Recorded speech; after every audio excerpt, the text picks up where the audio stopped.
संत रामपाल जी महाराज एक ऐसे महान संत जिन्होंने अपनी सतभक्ति, तत्व ज्ञान, करुणा और सेवा के बल पर समाज में नई मिसाल कायम की है। संत रामपाल जी महाराज की अगुवाई में उनके सभी सतलोक आश्रमों से समाज कल्याण के अद्भुत कार्यों ने समाज को सुनहरे भविष्य की एक नई उम्मीद दिखाई है।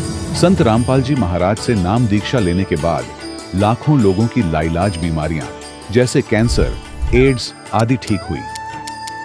संत जी के ज्ञान से प्रेरित होकर उनके अनुयायियों ने लाखों यूनिट रक्तदान किया। संत जी ने लाखों बहन बेटियों का दहेज मुक्त विवाह करवाया।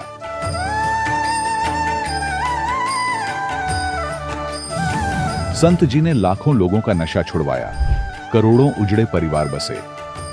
संत जी के आश्रमों में समागम के दौरान निःशुल्क नेत्र चिकित्सा, दंत चिकित्सा प्रदान की जाती है।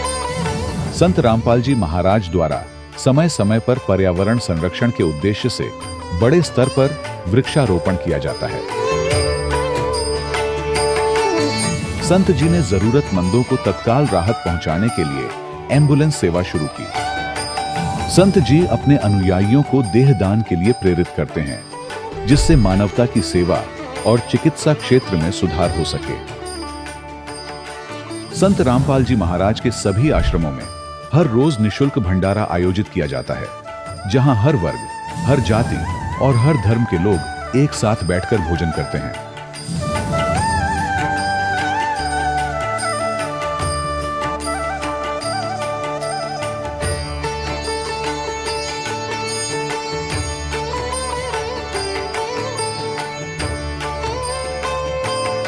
संत रामपाल जी महाराज के आश्रम में हजारों बुजुर्गों को सम्मान और प्यार के साथ जीवन जीने का अवसर मिलता है। उनके खाने, रहने और स्वास्थ्य की पूरी जिम्मेदारी संत रामपाल जी महाराज उठाते हैं। अनाथ बच्चों के लिए संत रामपाल जी महाराज के सभी आश्रम किसी वरदान से कम नहीं।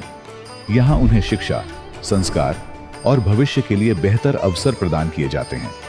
चाहे बाढ़ हो, भूकंप या महामारी, संत रामपाल जी महाराज और उनके अनुयायी हमेशा ही जरूरतमंदों के लिए सबसे आगे खड़े रहते हैं। कोविड महामारी के दौरान संत रामपाल जी महाराज के आश्रमों से करोड़ों लोगों के लिए भोजन, दवाइयां और जीवन रक्षक सामग्रियां उपलब्ध कराई गई। चाहे गरीब की मदद हो या किसी शोषित और पीड़ित वर्ग के हक और सम्मान की लड़ाई, संत रामपाल जी महाराज ने हमेशा ही उनकी दबी आवाज को सरकारों तक पहुंचाया है और उन्हें उचित न्याय दिलवाने में अहम भूमिका अदा की है। समाज में आध्यात्मिक और सामाजिक मूल्यों के प्रति जागरूकता लाने में संत रामपाल जी महाराज हर कदम पर मानवता के सच्चे सेवक साबित हुए हैं। संत रामपाल जी महाराज का जीवन हमें सिखाता है कि सच्ची सेवा वही है जो निस्वार्थ भाव से की जाए। आइए हम भी इस महान सेवा के कार्य में इस महान संत से जुड़ें और संत रामपाल जी महाराज से नाम दीक्षा लेकर अपने जीवन को धन्य बनाएं।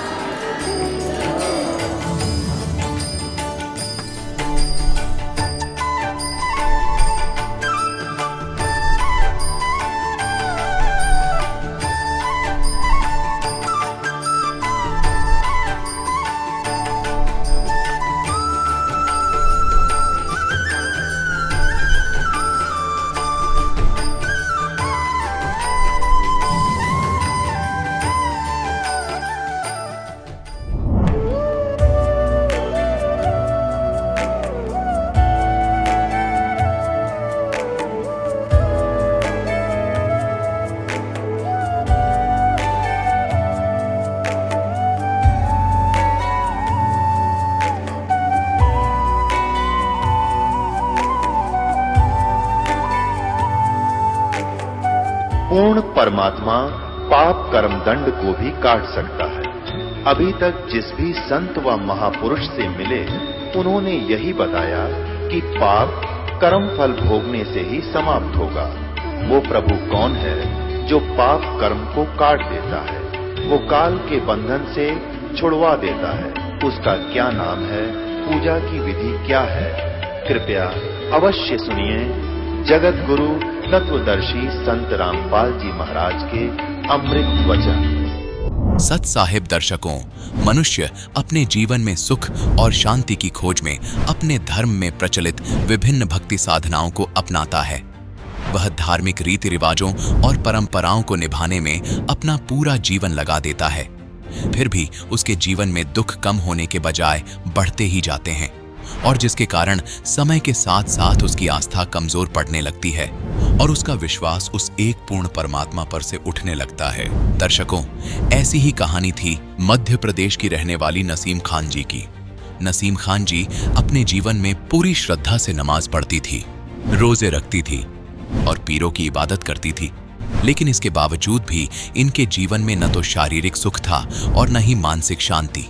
लेकिन दर्शकों, आज नसीम खान जी का कहना है कि जब से मैंने संत रामपाल जी महाराज जी की शरण ग्रहण की है, तब से मेरे और मेरे परिवार के जीवन के सारे दुख छू मंत्र हो गए हैं। दर्शकों, आखिर नसीम खान जी ने संत रामपाल जी महाराज के ज्ञान को क्यों सच्चा ज्ञान बताया?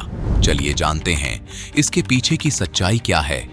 सुनते हैं नसीम खान जी की कहानी, उन्हीं की जुबानी। नमस्कार जी। सत साहिब। क्या नाम है जी आपका? नसीम खान। बहन जी कहाँ से हैं आप? मध्य प्रदेश, MP, जिला मुरैना। संत रामपाल जी महाराज से नाम दीक्षा आपने कब ली? संत रामपाल जी महाराज से हमने 2017 में नाम दीक्षा ली। संत रामपाल जी महाराज से नाम दीक्षा लेने से पहले आप क्या भक्ति साधनाएं करती थी? जो हमारी समाज में बचपन से नवाज, रोजे, अल्लाह अल्लाह बस यही करते थे। तो फिर क्या कारण बना कि आप मुस्लिम धर्म से संत रामपाल जी महाराज से आपने नाम दीक्षा ली? बहुत परेशान रहते थे, बहुत परेशानी रहती थी, नमाज पढ़ते रहते थे। हमने एक हमारी समाज में जो मतलब पीर होते हैं वो हमारे पिताजी थे, उनको हमने अपना वो बना रखा था। वो हमको नमाज़ों की सूरतें बताते थे, पढ़ने को बताते थे, रात में नमाज की इबादत बताते थे, वो करते थे। फिर भी परेशानी दूर नहीं होती थी। मेरे पे 3 बेटी 1 बेटा है। बेटियों पे भूत पलीत का साया रहता था, परेशानी बहुत रहती थी। मेरे हस्बैंड को फालिस भी मार गई थी। मैं अपने बच्चों का बहुत मुश्किल से पालन पोषण करती थी और जो पीर बनाए थे उनके बताए रास्ते पे चलती थी। फिर भी दिन पे दिन परेशानी आती थी और उसके सिवा हर वक्त रोना राट बहुत परेशान रहते थे। मेरी बड़ी बेटी ने हिंदू समाज में शादी कर रखी, उसकी वजह से हमारे घर वाले बहुत खिलाफ हो गए, हमको बहुत लड़ने भिड़ने लगे। फिर हमने अलग रहने लगे। ऐसे हम बहुत परेशान रहते थे भगत जी। मगर जो हमने जो पीर बना रखे थे वो हमारे साथ रहते थे, उनकी हम बहुत अच्छे से सेवा करते थे। और पीर जो हमने बना रखे थे हमारे पिताजी, वो हमको ऐसे बताते थे ये पढ़ो तो इससे सट्टा लंबर जाने क्या होता है, वो उससे पैसा मिल जाएगा जी, मिल जाएगा। वो भी हम कर रखते थे। फिर भी हम बहुत परेशान रहते थे और कोई लाभ नहीं मिलते थे। फिर हमारे जो दामाद हिंदू समाज में करे थे वो छोड़ के भी चले गए। बच्ची थी 3 महीने की और हम ज़्यादा परेशान रहने लगे अल्लाह अल्लाह कर करके। फिर एकदम हम कलियर शरीफ दरगाहों पे, मज़ारों पे सब जगह जाते थे, इतनी परेशानी में भी। फिर भी हमको कोई लाभ नहीं मिलते थे। हम अजमेर शरीफ गए, कलियर शरीफ गए और पटियाला में जो भी जहाँ जहाँ दरगाहें अच्छी अच्छी थी वहाँ भी जाते थे। अपनी समस्या लेके हमारी कोई पूरी नहीं होती थी और हम परेशान रहते थे। हमें संत रामपाल जी महाराज के बारे में हमारे दामाद जो हिंदू समाज में थे उनने हमको बताया कि ये अपने अल्लाह हैं जी, देखो अपने कुरान शरीफ में जी लिखा है, वो लिखा है। फिर उन्होंने हमें सत्संग भी बताया और सुनाया। हमने कि हमें ले चलो, तो हमें आश्रम लेने गए। हमने कि ठीक है, हमें नाम उपदेश दिलवा दो। फिर हमने नाम उपदेश लिया संत रामपाल जी महाराज से। जैसे कि आपने बताया कि मुस्लिम धर्म में जितनी भी भक्ति साधनाएं होती हैं वो सब करते थे आप अजमेर शरीफ भी गए और भी आपने नाम गिनाए। तो क्या संत रामपाल जी महाराज से नाम दीक्षा लेने के बाद आपके ऊपर जो समस्याएं थी वो ठीक हुई? संत रामपाल जी महाराज से जो हम इतने परेशान रहते थे, उनसे नाम उद्देश्य लेके हमारी सब परेशानी सब दूर हो गई। आज हम बहुत खुशी से हैं, बहुत अच्छे हैं, परमात्मा की भक्ति कर रहे हैं और 2017 से और नियमों से चल रहे हैं और हमें बहुत लाभ मिल रहा है, बहुत अच्छे से रह रहे हैं। सब परेशानी दूर हो गई हमारी। जो हमारे बेटा नहीं जुड़ा हुआ था, हमने नाम दीक्षा ले रखी थी गुरुजी से, संत रामपाल जी महाराज से। तो उसके ऊपर इतना बड़ा केस लगा था जी वो सर कि हम बहुत परेशान थे और थाने के सामने हम बहुत रो रहे थे और ऐसे रो रहे थे। हमारा एक ही बच्चा है कि जी यानी कौन से केस में लगा देंगे और हमारा बच्चा छोटा है, इतनी समझ में भी नहीं है और ऐसे दुश्मन पड़ गए थे, उसको निकलने नहीं दे रहे थे। हमारी बेटियां, हम बहुत रोते फिर रहे थे। उसने अंदर मन ही मन में वो घबरा गया, उसने मन ही मन में याद करा कि मम्मी किनसे जुड़ी हैं, मैं बाहर निकल आऊँ तो मैं भी मम्मी के संग में चलाऊँगा। मैंने कही ये संत रामपाल जी महाराज गुरु जी मेरे बच्चे को बाहर निकाल दो और ये तो उल्टा सीधा कोई केस लगा देंगे। मेरी बेटियां बहुत डकरा रहे थे, बहुत परेशान हो रहे थे। फिर अचानक में 6 बजे एक ऑफिसर आया, उसने कि क्या है, ने कि ऐसे ऐसे। तो हमने कि सर हमारा बच्चा सीधा है, कुछ नहीं है, फालतू की लोगों ने फंसवा दिया है। तो हम रोने लगे, बहुत परेशान होने लगे। फिर उनने ऐसे ऐसे गुरुजी ने रक्षा करी कि पता भी नहीं पड़ी कि कब मेरा बच्चा बाहर मेरे सामने आ गया। आके मैं बस से परमात्मा ये मेरे गुरुजी, मैंने जैसे ही हाल गाड़ी मंगाई और सीधे आश्रम लेके गई उसने हाल तुरंत में नाम उपदेश लिया और वहाँ से हम बहुत खुशी से होके आए। परमात्मा ने इतनी दया करी कि हम तो बहुत रो रहे थे, जो कह रहे थे अब नहीं बच्चा कैसे निकलेगा। गुजर भैया थे और बहुत बुरे लोग थे, उनने जानबूझ के मेरे बच्चे को केस में फंसा रखा था। वो मेरे को परमात्मा की दया से लाभ हुआ, बहुत बड़ा लाभ हुआ। नहीं आज मेरा बच्चा कहाँ होता।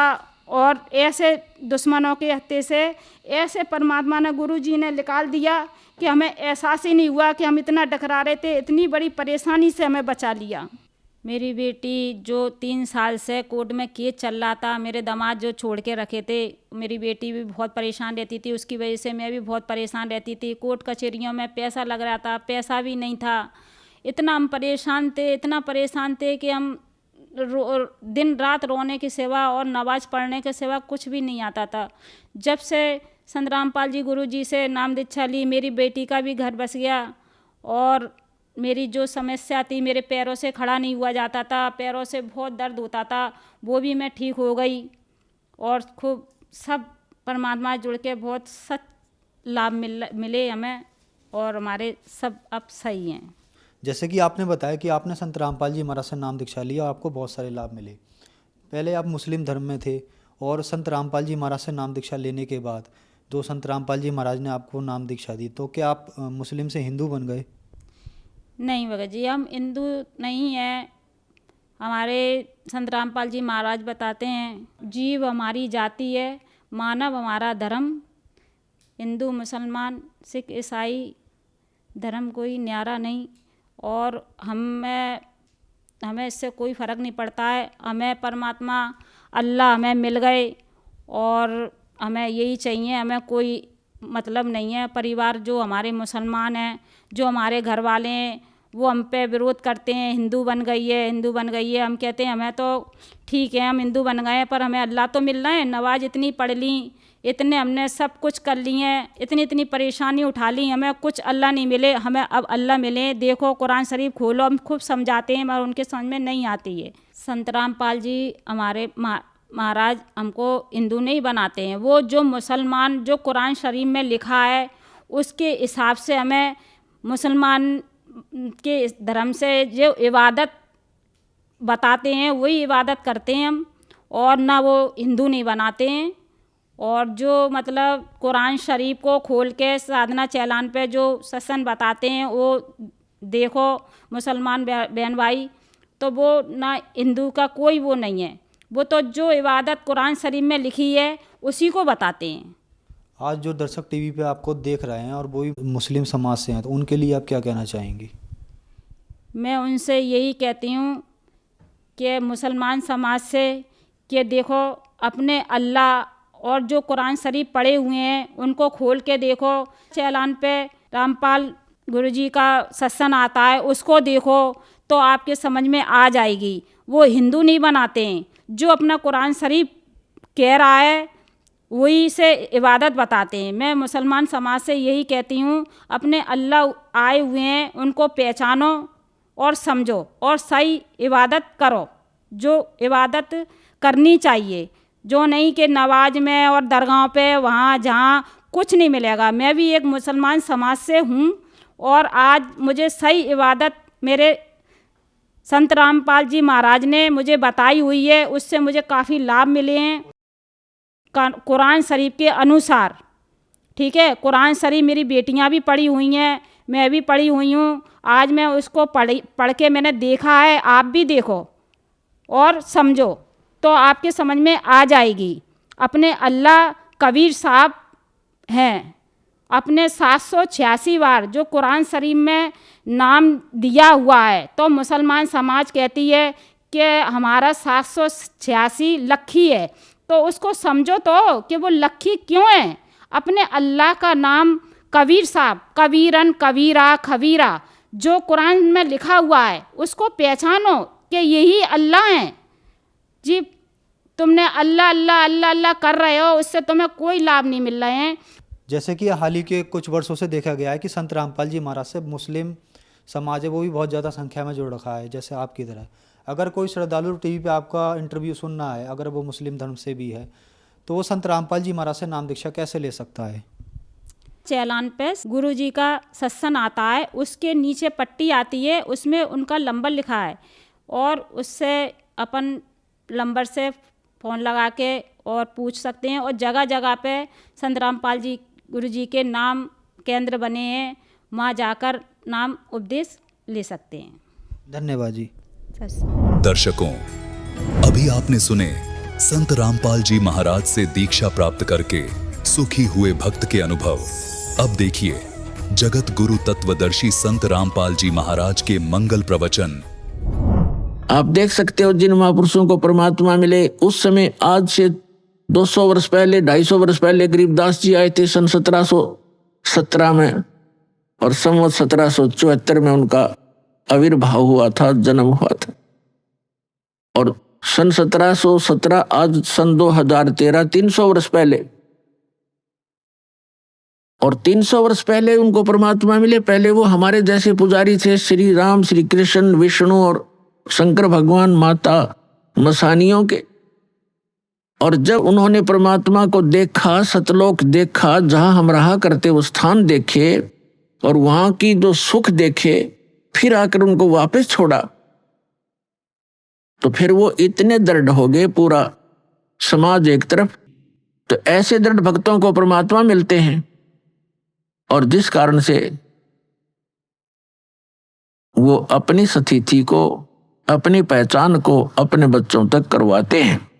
अभी तक जो सत्संग दास ने किया है, इसका उद्देश्य ये है कि श्रीमद् भगवत गीता में जो प्रमाण है, ये गॉड गिवन स्पिरिचुअल नॉलेज है। श्रीमद् भगवत गीता अर्थात ये वेदों का सारांश है, और चारों वेद कबीर भगवान ने दिए थे इस ज्योत निरंजन ब्रह्म सरपुरुष इस काल के अंतःकरण में फीड कर दिए थे, ईमेल कर दी थी, फैक्स कर दिया था। और जब इसने डाउनलोड करके देखा, कंप्लीट स्पिरिचुअल नॉलेज भेजा था परमात्मा ने इस ज्योत स्वरूपी निरंजन के अंतःकरण में। इसने जब वो डाउनलोड किया, यानी अंदर से बाहर निकाला अपने अंतःकरण से, तो बाहर उन्हें पढ़कर देखा, उस कंप्लीट स्पिरिचुअल नॉलेज का, संपूर्ण अध्यात्म ज्ञान का वो पार्ट, वो भाग इसने नष्ट कर दिया जिसमें उस परम पिता की जानकारी थी और इससे उत्तम लोक की जानकारी थी, वहां जाने की विधि थी, उसको पाने की विधि थी। ये नहीं चाहता कि यहाँ के प्राणियों को जो इसके अंतर्गत है 21 ब्रह्मांड में, इनको ये जानकारी हो कि कोई और सुख स्थान है, और जहां जाने के बाद ना वृद्ध अवस्था होती है, ना वहां मृत्यु होती है, ना कोई रोग सताता है, ना किसी चीज का अभाव है। सब सुख पदार्थ आपको वहां बगैर किए ही प्राप्त होंगे। और पुण्यात्माओं, हमारी यहाँ चेष्टा प्रत्येक प्राणी की ये है कि हम काम ना करें, हम मेहनत परिश्रम कम करें और सुविधाएं सारी हों। इसलिए हम अपने बच्चों को पढ़ाते हैं, स्वयं भी पढ़ा करते थे कि हम बड़े अधिकारी बने और हम काम कुछ ना करें, घंटी बजाएं, नौकर आए और जो वस्तु चाहे वो खाएं, ऐसी तनख्वाह हो, कार हो, कोठी हो और सुविधाएं सारी हो।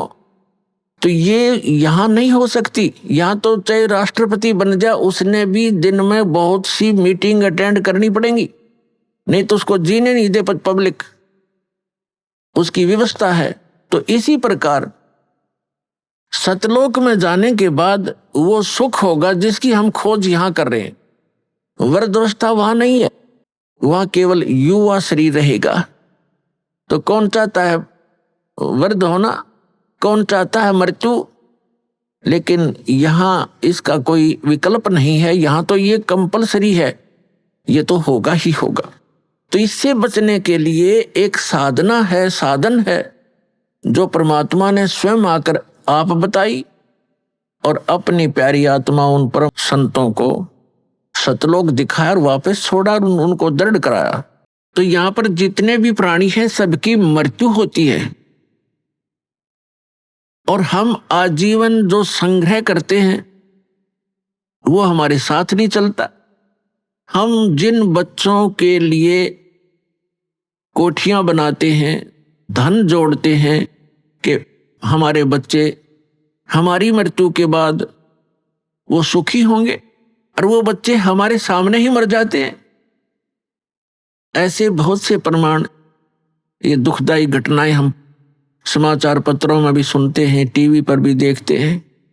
एक पूरा परिवार एक सत्संग सुनकर आ रहा था किसी संत का, तो उसमें इतना पक्का याद नहीं दास को कि 12 सदस्य थे पूरे परिवार के या 13 थे।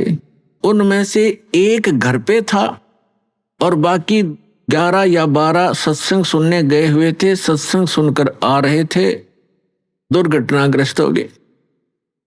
पूरा का पूरा परिवार मारा गया, छोटे पोता पोतियां से लेकर बच्चों तक। एकला वृद्ध रह गया वो, जिसने सारी उम्र ये सोची थी घना धन इकट्ठा कर लूं, मेरे बच्चे सुखी होंगे, हम तो चलो मर जाएंगे, मेरे पोता पोती तो सुखी होंगे। पोता पोती पहले चले गए। तो यहां काल ने आपको धोखे में रखा हुआ।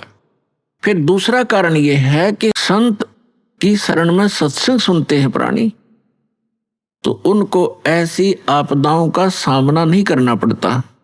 तो वो संत और सत्संग और उसकी साधना में कोई त्रुटि है जिस कारण से प्रोटेक्शन नहीं होता।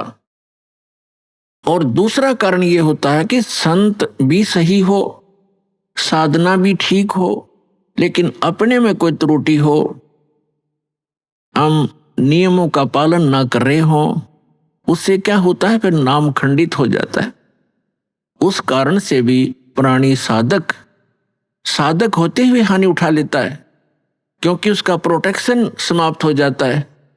जो पावर कनेक्शन उसको मिला हुआ था वो न मिलने से वो पावर वाला काम बंद हो जाता है, उसको सारी सुविधाएं बंद हो जाती हैं। जैसे आपका बिजली का कनेक्शन कट जाता है तो ना पंखा चले, ना एसी चले, ना कूलर काम करे, ना कोई पंप चले, ना कोई हैंड पंप चले, यानी सब सुविधाएं बंद हो जाती। इस प्रकार परम संत हो, साधना शास्त्र अनुकूल हो और साधक मर्यादा में रहे, फिर ये आपदा नहीं आया करती। पूर्ण परमात्मा सत्य पुरुष की साधना करने वाले साधक पर ये आपदाएं नहीं आ सकती। दुर्घटना में मृत्यु, अकाल मृत्यु या कोई अन्य दुख नहीं आने देंगे भगवान, जहां हमारी समर्पित भाव से साधना होगी और सत्य साधना होगी। तो फिर भी जो कहने का दास का आज जो उद्देश्य है ये ज्ञान कराने का, कि हम जिन सुविधाओं को एकत्रित करने में, जोड़ने में सारा जीवन लगा देते हैं और फिर भी हम भी छोड़ चले जाते हैं और बच्चों का भी पता नहीं, हमारे सामने ही मृत्यु हो जाए, तो ये गंदा लोक है, ये लोक ठीक नहीं। अभी तक हमें इसका अल्टरनेट नहीं था। अल्टरनेट था तो इतना था कि स्वर्ग चले जाएंगे, स्वर्ग से आगे हम नहीं जानते थे। परमात्मा कबीर जी ने आके अपनी महिमा, अपना स्थान स्वयं बताया है कि एक स्थान ऐसा है जहां जाने के बाद साधक फिर लौटकर संसार में नहीं आता। ये परमात्मा ने आके बताया 600 वर्ष पहले, और उसके बाद भी उस परमात्मा के सूक्ष्म वेद में वर्णित ये ज्ञान है जो परमेश्वर ने, कबीर जी ने स्वयं अपने मुख से बोला, जिसको कबीर वाणी कहते हैं, जिसको सच्चिदानंद घन ब्रह्म की वाणी कहा है। उसमें वर्णित किया मालिक ने, और हमारे वेद और गीता में वर्णित है, हम नहीं समझ सके क्योंकि हमारे टीचर अल्पज्ञ थे, हमारे धर्मगुरु अल्पज्ञ थे, उनको सदग्रंथों का ज्ञान कतई नहीं था। तो उस परमात्मा ने आके स्वयं बताना पड़ा वही ज्ञान। जिन महापुरुषों को परमात्मा मिले उन्होंने भी यही ज्ञान कराया, लेकिन उसको हम समझ नहीं सके, जिस कारण से अभी तक परमात्मा के आने से पहले तक हमें केवल स्वर्ग से आगे कोई बताने वाला नहीं था। और अब पता चला इन सदग्रंथों से और परमेश्वर के सुख संवेद से और जिन महापुरुषों को परमात्मा मिले उनकी अमृतवाणी से कि स्वर्ग में गए हुए प्राणी भी जन्म मृत्यु में ही रहते हैं। और जिनको हम इष्ट रूप में पूजा करते थे, श्री विष्णु जी, श्री शंकर जी, ब्रह्मा जी को तो हम पूजते नहीं थे, लेकिन आदर की दृष्टि से अवश्य देखते थे। इन तीनों का नाम हम टिप्स पर रखते थे, ब्रह्मा विष्णु महेश। ये स्वयं नासवान है जिनको हम इष्ट मानकर पूजते थे। तो जिस नासवान इष्ट की हम पूजा करेंगे तो क्या होगा, हम उसके लोक में चले जाएंगे। ये सामीप्य मुक्ति प्राप्त होती है, यानी अपने इष्ट के लोक में उनके समीप रहा करेंगे। तो जब हमारे इष्ट ही मरेंगे, उनकी भी मृत्यु होगी, तो फिर वो तो जन्म मृत्यु फिर बनी रही, तो स्थायी स्थान नहीं हुआ वो। तो जो आज प्रसंग है कि जिस लोक में हम रह रहे हैं ये लोक अच्छा नहीं है, और हमें केवल स्वर्ग तक का ही ज्ञान हमारे धर्म गुरुओं ने कराया। परमेश्वर ने आकर अपनी अमृतवाणी में ये ज्ञान दिया कि एक और लोक है जहां आप सदा सुखी रहोगे, आपका जरा मरण नहीं होगा। जरा माने वृद्धावस्था, मरण माने मृत्यु। लेकिन वो ज्ञान हमारे गले उतरा नहीं, क्योंकि हम अपने धर्म गुरुओं पर, विशेषकर हिंदू धर्म के में जन्मे हम प्राणी, अपने धर्म गुरुओं पर पूर्ण विश्वास किया करते थे कि ये संस्कृत के मास्टर हैं और सभी सदग्रंथ संस्कृत भाषा में लिपिबद्ध हैं। हमारे को कभी अविश्वास नहीं हुआ, इसलिए हमने परमात्मा के दिए हुए उस ज्ञान पर कभी ध्यान नहीं दिया। और साथ में ये भी हमारे एक इंजेक्शन लगा दिया करते कि कबीर जी तो अशिक्षित थे, उन्होंने संस्कृत पढ़ी नहीं, क्योंकि संस्कृत केवल ब्राह्मण ही पढ़ा करते थे। और कई ब्राह्मणों के पास गए, उनको संस्कृत नहीं पढ़ाई, इसलिए वो उठपटांग भाषा बनाकर गाते थे। ऐसी सोच थी हमारे इन ऋषि महर्षियों की, वो परमात्मा को समझ नहीं सके। और उस परमेश्वर की वाणी में ये पहले लिपिबद्ध था, जो हमारे सदग्रंथ भी बताते हैं। क्योंकि परमात्मा ने जो ज्ञान दिया वो अपने द्वारा रची हुई सृष्टि का और सारा विधान स्वयं बनाया हुआ था, वो अपनी सिंपल लैंग्वेज में बोल दिया। अब जो प्रसंग चल रहा है कि उस परमात्मा ने भी बताया था कि एक सतलोक है जहां जाने के बाद, जहां जन्म मृत्यु नहीं होती, जहां वृद्धावस्था नहीं है, वहां किसी चीज का अभाव नहीं है, वहां सब सदाबहार वृक्ष हैं, सदाबहार सब मेवा हैं और दूधों की नदियां बहती हैं। वहां पर अमृत के सरोवर भरे हुए हैं, मीठे जल के समुद्र भरे हुए, हीरे पन्ने जवाहरातों के वहां पहाड़ हैं, जो यहाँ पर मिट्टी और पत्थर के पहाड़ हैं, झरने बहते हैं, वहां वर्षा होती है, बगैर बादल के फुहार चल पड़ती है, सुंदर शरीर है आपका, कभी वृद्धावस्था नहीं होती, मृत्यु नहीं होती, वहां आपका परिवार होगा। जैसे धीरे धीरे यहाँ एक, पहले हम अकेले थे, विवाह हुआ जब 2 हो गए, बच्चे हुए जब 5-4 और हो गए, और फिर धीरे धीरे पोते पर पोते हो गए, तो हमारा कितना अच्छा परिवार और कैसा दिल लग रहा है। और 1 मिनट में ना जाने पोता मर जा, पोती मर जा, बेटा मर जा, बेटी मर जा, स्वयं की टिकट कट जा, तो खा के ये स्थान, तो वो स्थान है जहां पर हम कभी मरेंगे नहीं। हमारा परिवार होगा, सारी सुविधाएं होंगी, मनोमयी विमान होंगे आपके, यहाँ तक साइकिल नहीं जुड़ता सारा दिन। और वहां पर ऐसा सुविधा है कि आप चाहोगे आपके सामने विमान खड़ा होगा, और जहां जाओगे बैठ के परिवार, कहीं बहुत बड़े बड़े पार्क हैं, बड़े सुंदर स्थान हैं। तो वो स्थान है जो भगवान ने स्वयं आकर बताया, और इसी का परम समर्थन हमारे सदग्रंथों ने दिया। जैसे गीता ज्ञानदाता यह सरपुरुष है, श्रीमद् भगवत गीता अध्याय नंबर 15 के श्लोक नंबर 16 और 17 में 3 पुरुष हैं। पुरुष माने प्रभु, स्वामी, मालिक, ब्रह्म कहो, पुरुष कहो, भगवान कहो, राम कहो, साहिब कहो। ये 3 पुरुष बताए, एक सरपुरुष, एक अक्षर पुरुष। और 15वें अध्याय के गीता के 15वें अध्याय के 17वें श्लोक में सरपुरुष और अक्षर पुरुष से कोई और बताया जो श्रेष्ठ भगवान है, पुरुषोत्तम है। उत्तम पुरुष है तू अन्य परमात्मा इति उदाहरते। जिसको परमात्मा कहा जाता है वास्तव में वो पुरुष तो इन दोनों से, सरपुरुष और अक्षर पुरुष से कोई अन्य है। और वही तीनों लोकों में प्रवेश करके सबका धारण पोषण करता है। ये 3 पुरुष है, 3 प्रभु हैं। सरपुरुष इसको ब्रह्म बोलते हैं, हमारे ऋषि मुनि इसको ब्रह्म कहा करते हैं। और संतों ने इसको सरपुरुष, सरब्रह्म, ज्योत, निरंजन, काल की संज्ञा दी है परमेश्वर कबीर जी ने। और उन्हीं से परिचित महापुरुषों ने भी यही उनको बताया। तो दूसरा अक्षर पुरुष है, इसको दूसरे शब्दों में परब्रह्म भी कहते हैं, अक्षर ब्रह्म भी कहते हैं। जो सरपुरुष है जिसको ब्रह्म कहते हैं, जो काल है, वो केवल 21 ब्रह्मांड का प्रभु है, स्वामी है, मालिक है, राम है, खुदा है, अल्लाह है, साहिब है। वो कंप्लीट गॉड नहीं है, केवल 21 ब्रह्मांड का स्वामी है। एक ब्रह्मांड के अंदर पृथ्वी लोक, पाताल लोक, स्वर्ग लोक और नीचे के तल, रसातल आदि ये, और ऊपर के जैसे विष्णु जी का लोक, शिव जी का लोक, ब्रह्मा जी का लोक, धर्मराय का लोक, और ऊपर जो ब्रह्मलोक के अंदर डिवीजन है कई, उसमें भी भाग हैं। तो वो सारे मिला के एक ब्रह्मांड में एक ब्रह्मलोक भी है, एक मानसरोवर भी है। तो ये सारा मिला करके एक ब्रह्मांड है। ऐसे ऐसे 21 ब्रह्मांड है इस सरपुरुष के, काल के, जिसके लोक में हम रह रहे। ये इतना ही प्रभु है, इतना ही स्वामी है। और दूसरा अक्षर पुरुष है। गीता अध्याय नंबर 15 के श्लोक नंबर 16 में 2 पुरुष हैं। अक्षर का अर्थ होता है जिसका नाश ना होता हो, अविनाशी। लेकिन ये अविनाशी लगता है लेकिन अविनाशी नहीं है। अक्षर पुरुष भी अविनाशी नहीं है, लेकिन इसको कहा गया है अविनाशी अक्षर पुरुष। इसलिए 15वें अध्याय के 17वें श्लोक में कहा है कि उत्तम पुरुष है तू अन्य परमात्मा इति उदाहरते।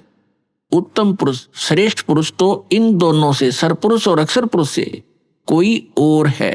और जिसको परमात्मा, परमात्मा माने श्रेष्ठ आत्मा, वो पुरुषोत्तम तो कोई और है इन दोनों से।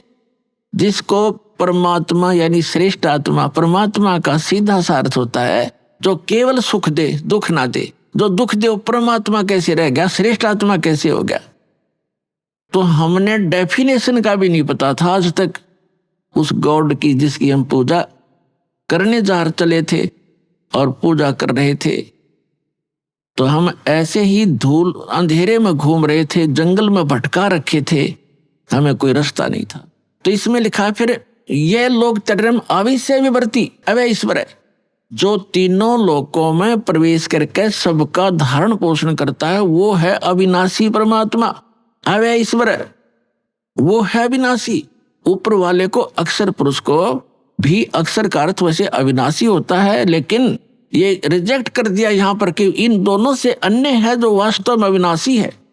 अभी सारी डिटेल को समझाएंगे आज के सत्संग में। पहले जो प्रसंग चल रहा था कि वो परमात्मा ही आकर स्वयं ज्ञान देता है, और उसने आकर के हमें बताया कि इससे हटकर कोई और स्थान है जहां आप पहले रहा करते थे, और अपनी गलती के कारण आप बालकपन करके आप यहां आगे गंदे लोक में फंस गए।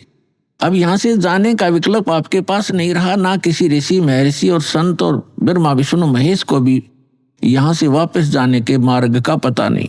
उसके लिए परमात्मा स्वयं आते हैं। जो प्रसंग चल रहा था तो परमात्मा 3 स्थिति में बताया आपको कि जो सतलोक में रहता है, जहां हम रहते थे, वहां करोड़ सूर्य करोड़ चंद्रमा मिला दे उनका ऐसा प्रकाश है।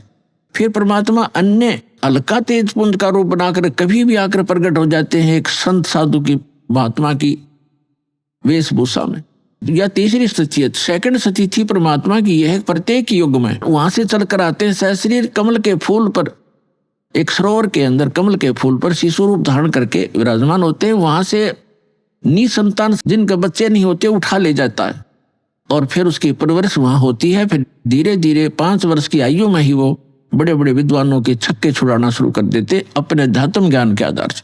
हम फिर आते हैं गीता अध्याय नंबर 15 के श्लोक नंबर 16 और 17 पे, क्योंकि प्रसंग चला है कि एक परमात्मा ने भी आकर बताया और इन सदग्रंथों में वही प्रमाण है कि कोई ऐसा स्थान है जहां जाने के बाद साधक फिर लौटकर संसार में कभी नहीं आते, वह स्थायी स्थान पाते हैं।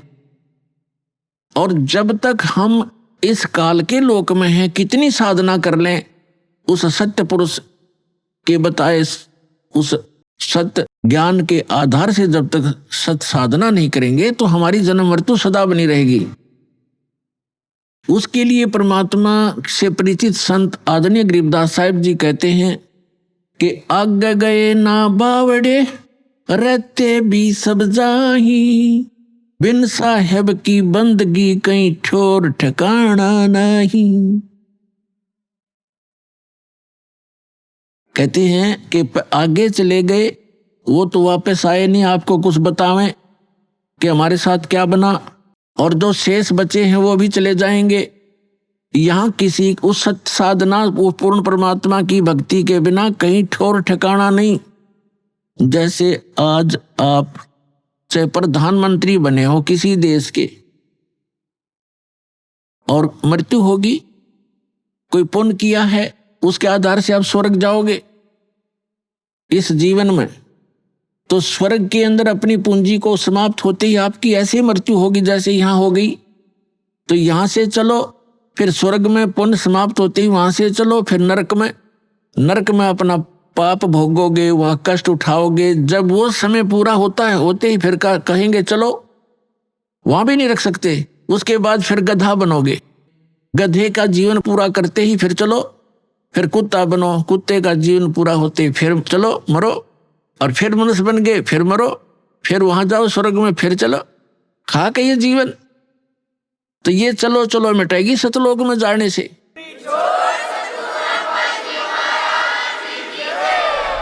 अभी आपने सुने संत रामपाल जी महाराज के मंगल प्रवचन। आइए अब सुनते हैं संत रामपाल जी महाराज से नाम दीक्षा लेकर सत भक्ति करके अद्भुत लाभ प्राप्त करने वाले अनुयायी के विचार।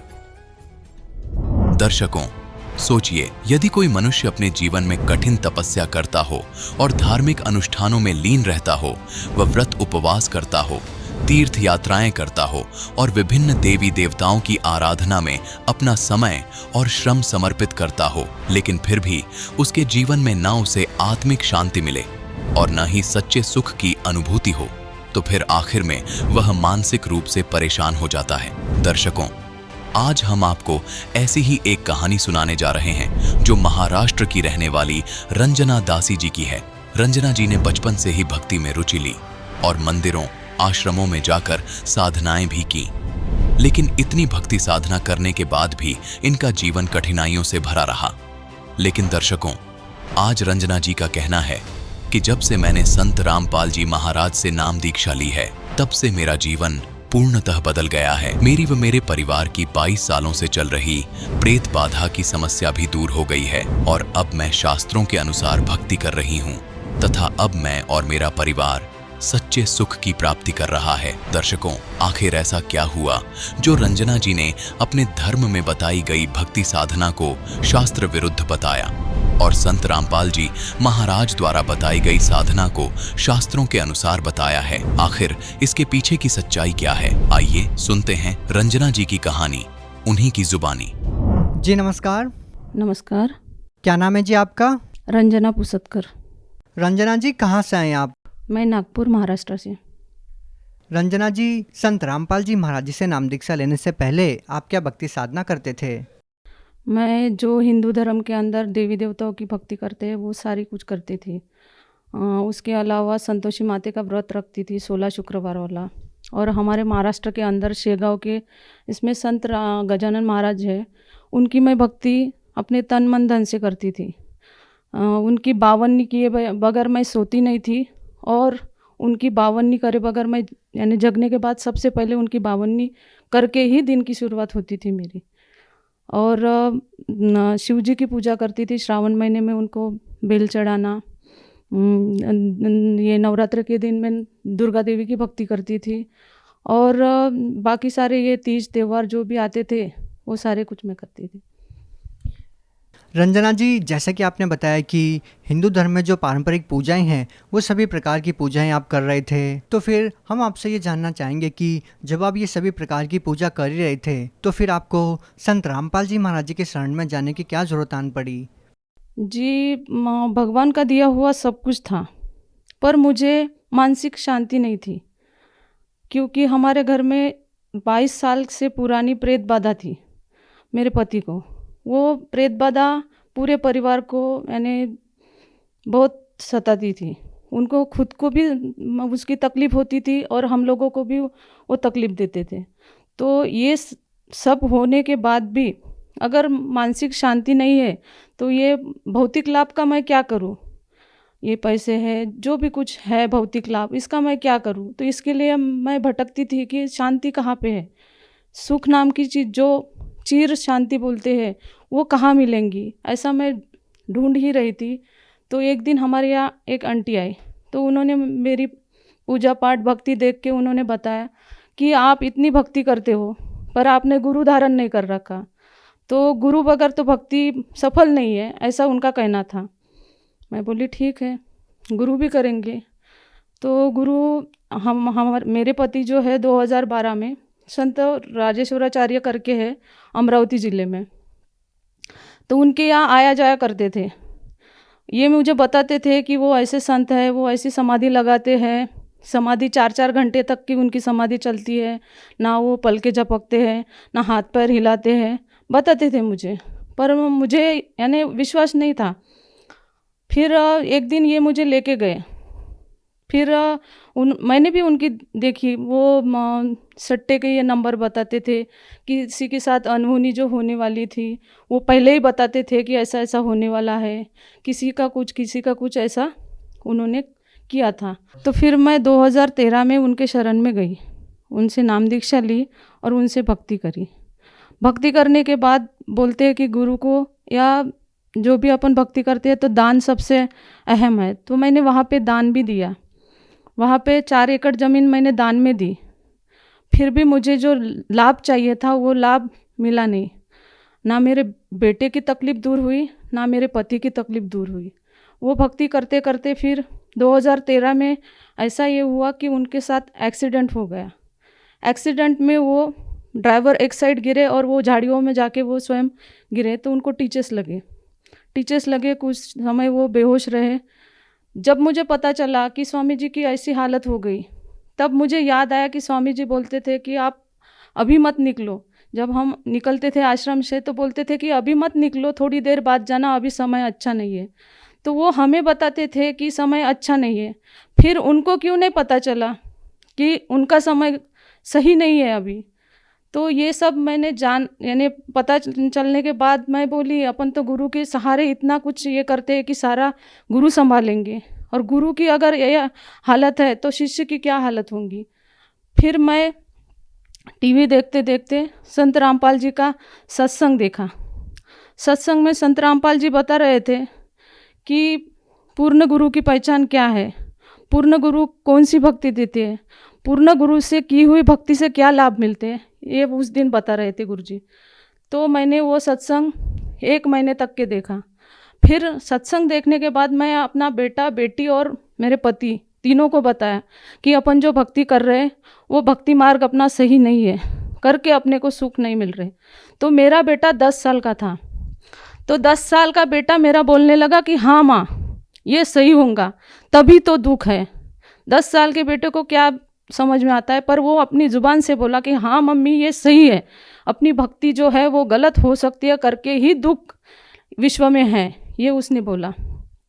फिर बाद में हमने 1 जनवरी 2016 को मैं, मेरे दोनों बेटे और मेरे पति चारों ने नामदान लिया।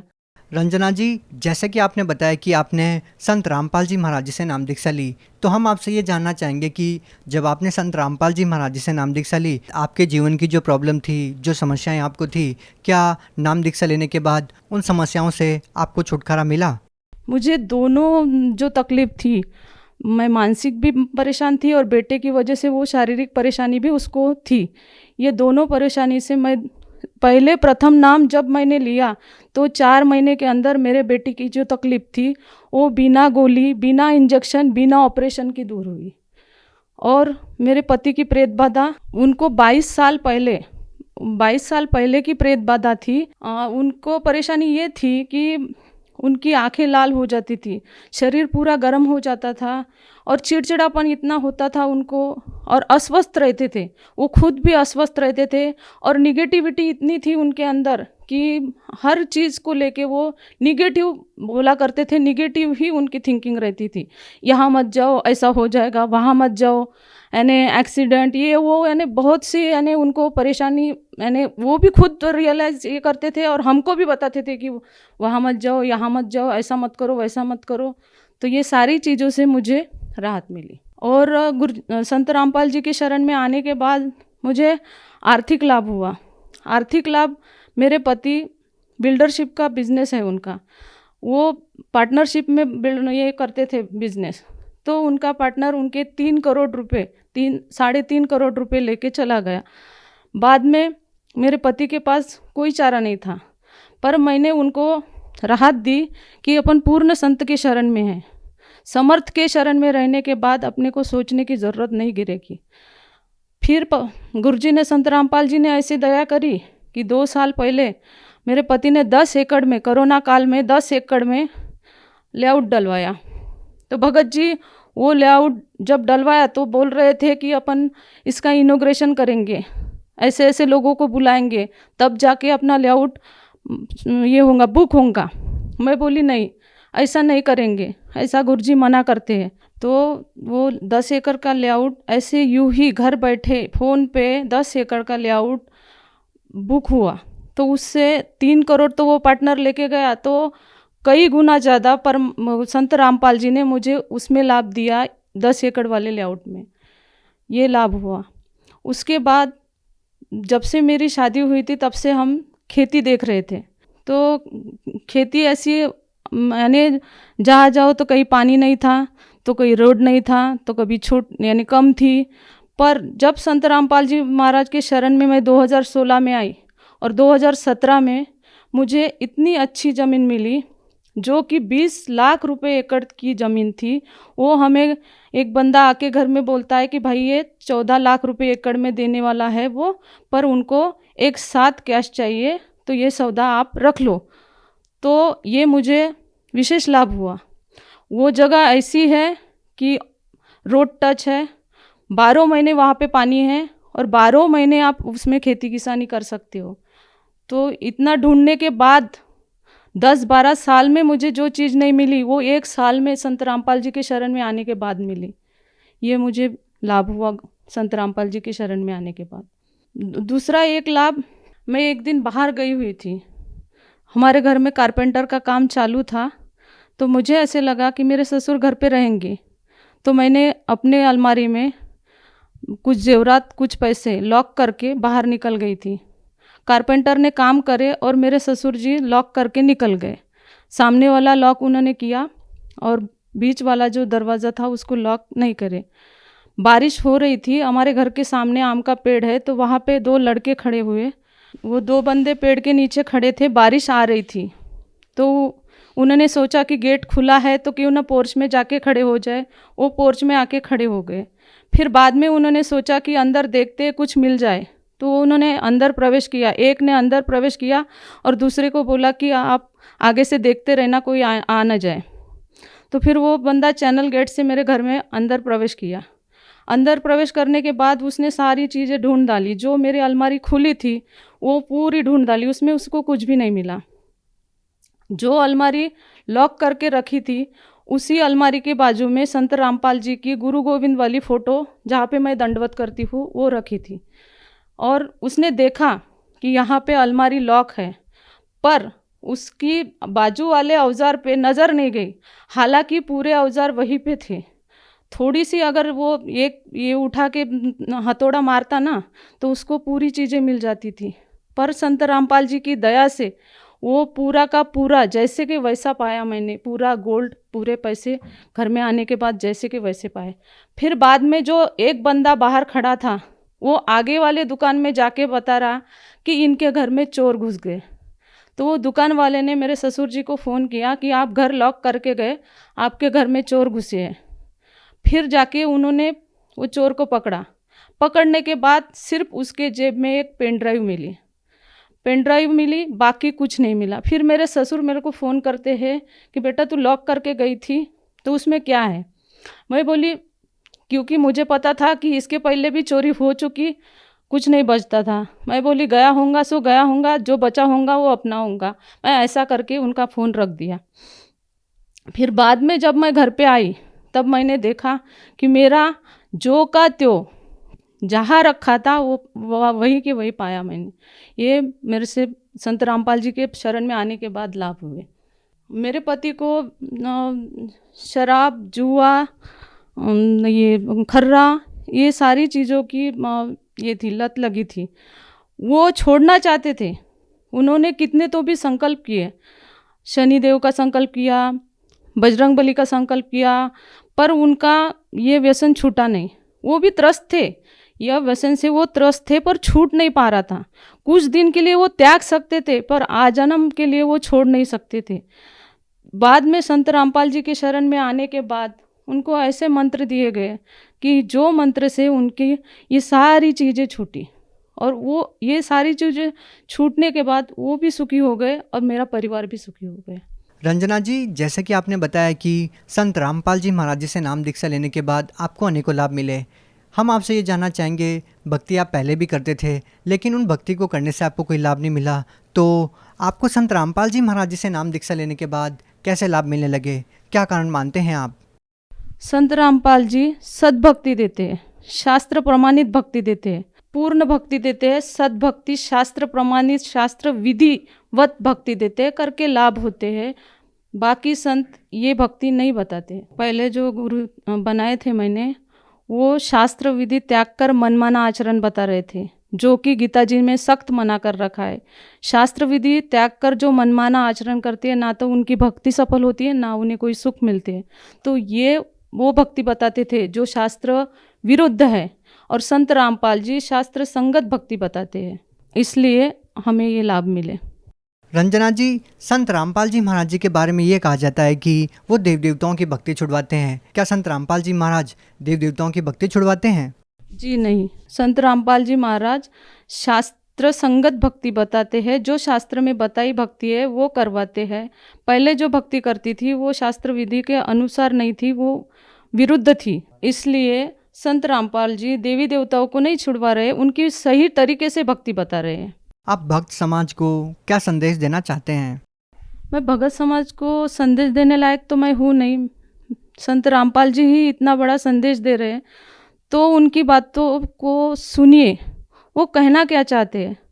आज से पहले अपने पूर्वज जो थे वो अशिक्षित थे, पर आज अपन पढ़े लिखे हैं।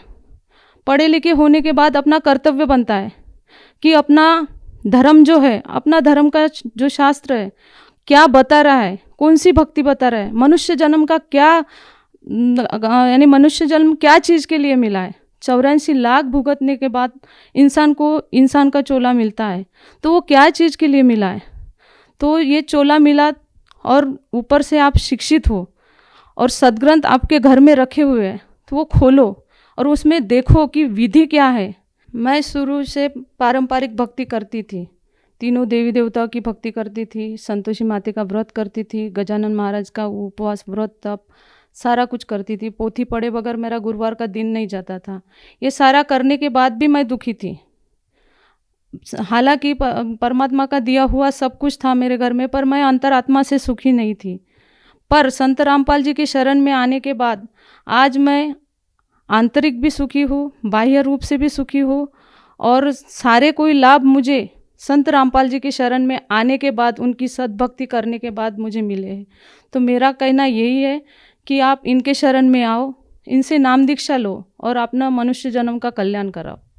जो व्यक्ति संत रामपाल जी महाराज जी से नाम दीक्षा लेना चाहते हैं वो उनसे नाम दीक्षा कैसे प्राप्त कर सकते हैं? संत रामपाल जी के सत्संग चलते हैं, अनेकों चैनलों पे उनके सत्संग चलते हैं।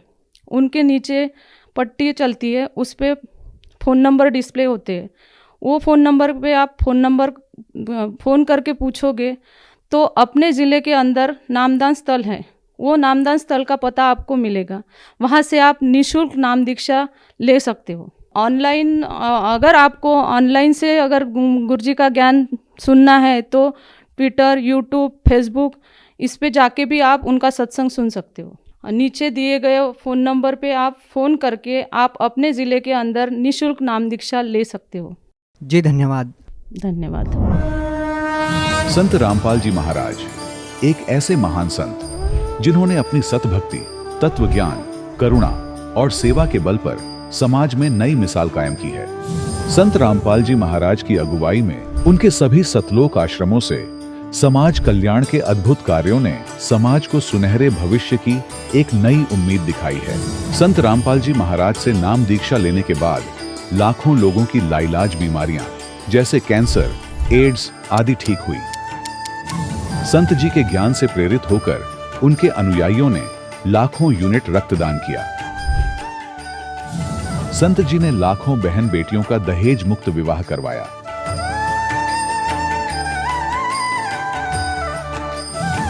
संत जी ने लाखों लोगों का नशा छुड़वाया, करोड़ों उजड़े परिवार बसे।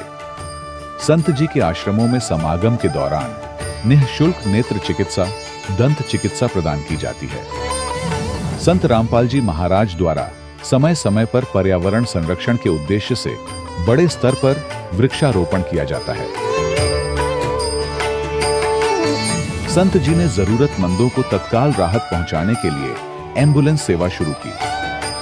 संत जी अपने अनुयायियों को देहदान के लिए प्रेरित करते हैं, जिससे मानवता की सेवा और चिकित्सा क्षेत्र में सुधार हो सके। संत रामपाल जी महाराज के सभी आश्रमों में हर रोज निःशुल्क भंडारा आयोजित किया जाता है, जहां हर वर्ग, हर जाति और हर धर्म के लोग एक साथ बैठकर भोजन करते हैं।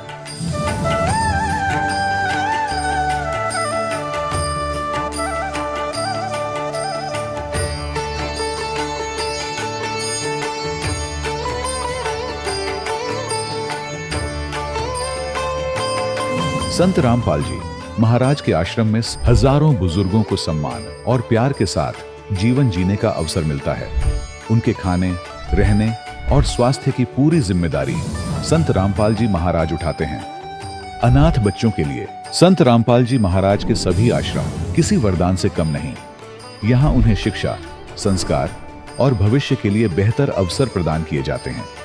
चाहे बाढ़ हो, भूकंप या महामारी, संत रामपाल जी महाराज और उनके अनुयायी हमेशा ही जरूरतमंदों के लिए सबसे आगे खड़े रहते हैं। कोविड महामारी के दौरान संत रामपाल जी महाराज के आश्रमों से करोड़ों लोगों के लिए भोजन, दवाइयां और जीवन रक्षक सामग्रियां उपलब्ध कराई गई। चाहे गरीब की मदद हो या किसी शोषित और पीड़ित वर्ग के हक और सम्मान की लड़ाई, संत रामपाल जी महाराज ने हमेशा ही उनकी दबी आवाज को सरकारों तक पहुंचाया है और उन्हें उचित न्याय दिलवाने में अहम भूमिका अदा की है। समाज में आध्यात्मिक और सामाजिक मूल्यों के प्रति जागरूकता लाने में संत रामपाल जी महाराज हर कदम पर मानवता के सच्चे सेवक साबित हुए हैं। संत रामपाल जी महाराज का जीवन हमें सिखाता है कि सच्ची सेवा वही है जो निस्वार्थ भाव से की जाए। आइए हम भी इस महान सेवा के कार्य में इस महान संत से जुड़ें और संत रामपाल जी महाराज से नाम दीक्षा लेकर अपने जीवन को धन्य बनाएं।